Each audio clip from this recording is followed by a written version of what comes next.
used for any transactions. Now you can see that batches have been loaded. Now let me submit the batches to the REST API.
Data has been loaded using the blocks REST API endpoint.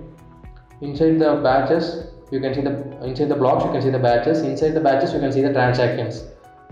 Transactions are the actual thing which will contain the payload. The actual value of the transactions will be inside the transactions.